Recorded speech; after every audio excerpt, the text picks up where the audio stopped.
Shalom.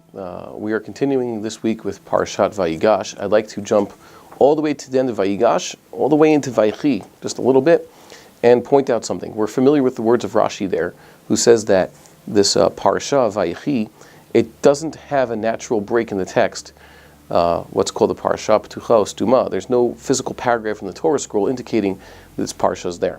Now, many of the Parashiot that we are familiar with actually are one paragraph in the Torah.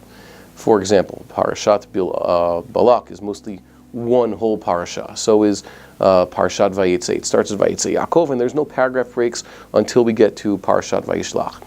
And normally a parasha has many paragraph breaks, but it so happens that we change a parashiot, we finish that week's reading when there's a paragraph break. But in Vayichi, we just pick up in the middle of a paragraph. And Rashi mentions that this parasha is stuma, that is, it's connected to the previous parsha. There's no natural break there.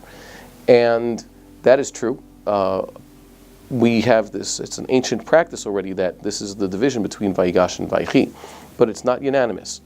It's important to note that, and this is indicated in the Korean Bible also, that they actually used to read in Eretz Yisrael where they had a different cycle, the 3-year cycle, which we mentioned before. The cycle used to end the parasha, the first 3 sentences, this first 4 psukim of what we know as Vayichi, and those were attached to the previous parsha, which is not just Vayigash. It was actually Vayigash is composed of many parshiot.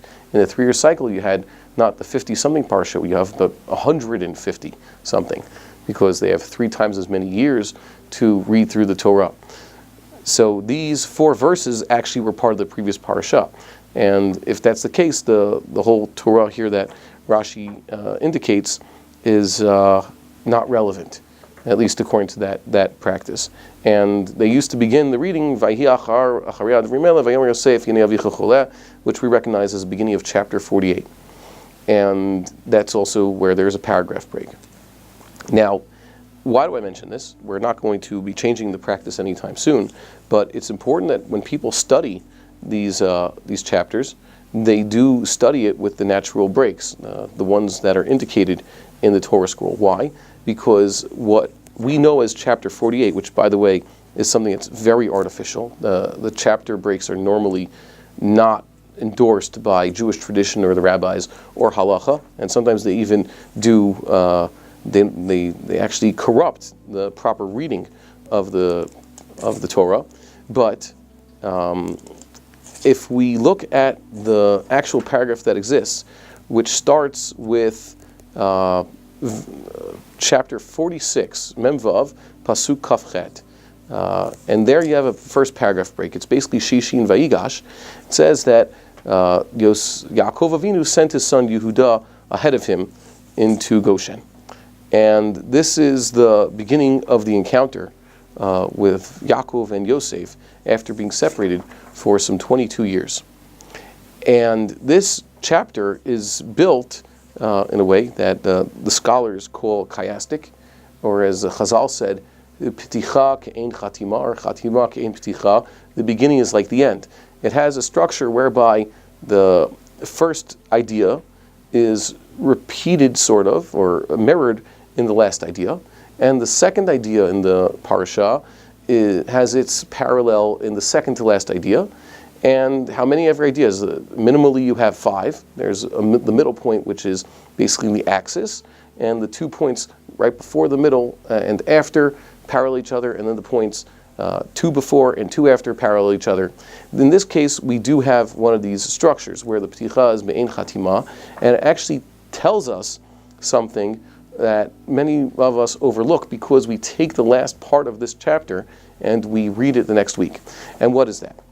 The first part tells us how Yaakov came to Egypt and he was overwhelmed with emotion upon being reunited with his son, and he cried on his neck. And then it says, he says, I could die now. Okay,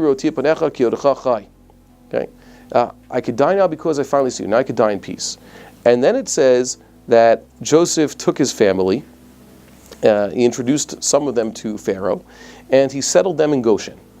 And this is important because when they were in Goshen, they were provided for. Joseph basically said, I'm going to bring your whole family. I can't provide for the thousands of followers of Avraham, Yitzchak, and Yaakov who remained in Eretz Canaan to fend for themselves. Yosef was only allowed to bring his immediate family, that is, his brothers, his father, and his brother's children. That's on the list. It says exactly 70 people came with Yaakov to Egypt, not the two whole camps that accompanied Jacob, and not all his not the followers of his father Yitzchak, who had only passed away a few years before that. Don't forget, Yitzchak was only passed away during the time when Joseph was in prison. Joseph was let out of prison 7 years before Yaakov Avinu actually came down to Egypt. So Yaakov came down to Egypt at the age of 130, which was only 10 years after Yitzchak Avinu had passed away. So this limited group of people came down to Egypt, but they were given special status. They're given their own land, and they're being provided for by the state. So they're basically free people to do whatever they want. And that was the arrangement. And Pharaoh actually gave them exactly as they wanted. And then we read how Joseph was charging money. He wasn't on his own behalf, but he was taking money from all the surrounding lands in exchange for all the food that he had gathered on behalf of Pharaoh. How'd they do it? Normally, the Torah endorses a 10% tax. The king has the right to tithe people's income with regards to sheep and produce, etc. Here it says that Pharaoh had a chomesh, v'chimesh, at Eretz Canaan. It means he took 20%. During the years of plenty, he taxed the people 20% and put that aside. That's now his, and that's what he sold back to the people in order for them to survive. So it says that in the first year they were buying, and then gradually they ran out of money, and also in Eretz Canaan and all the other surrounding areas. Egypt basically controlled the city-states that were in ancient Canaan, and they started selling everything they owned, their land and their animals, all their property, and eventually they sold themselves. And Joseph basically said that with everybody basically becoming an indentured servant to Pharaoh, no one has their own private property anymore, and no one actually even owns themselves.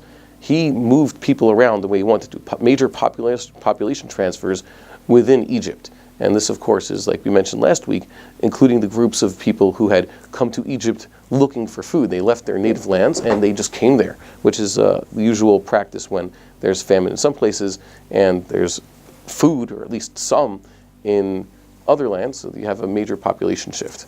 So Pharaoh starts acquiring all this major wealth, but the Egyptians themselves end up becoming landless in their own land. They basically notice that there's a Hebrew minority that's actually growing exponentially, an exponentially growing Hebrew minority in the north that are being given free food for all these 5 years, while the native Egyptians themselves have to pay dearly for their food just to survive. And not only that, they're being moved around. Whereas the Hebrews are given their own homestead and they're able to sit pretty where they are, the native Egyptians are homeless. Well, at least they're given housing, but not in their own homes. They don't have it anymore. And that's what's described here. I'll read it in the Pasuk. He moved the people into the seas, from the edge of the border of Egypt until the other edge. That is the entire land of Egypt. Except for the Kohanim, which is here, Kumaraya, as opposed to last week we saw Kohen means some sort of administrator, a government official, a minister, probably the mayor of the city. Here, this actually means the priests. It means the priests of their, I said priests, it's of their idolatrous priests. But they were also on the public dole. They were also given their money, and they didn't have to sell their land. So Joseph told the people, I've acquired you and your land for Pharaoh, and now it's coming time, the famine's approaching an end, it's time to take some of the grain and use it to replant the crops. And from now on, you're going to be sharecroppers, you're going to have to give chamishit leFaro. You're always going to have to pay 20% tax to Pharaoh. And they accepted this because they had no choice. It says, well, you've let us live, whatever, we'll do anything.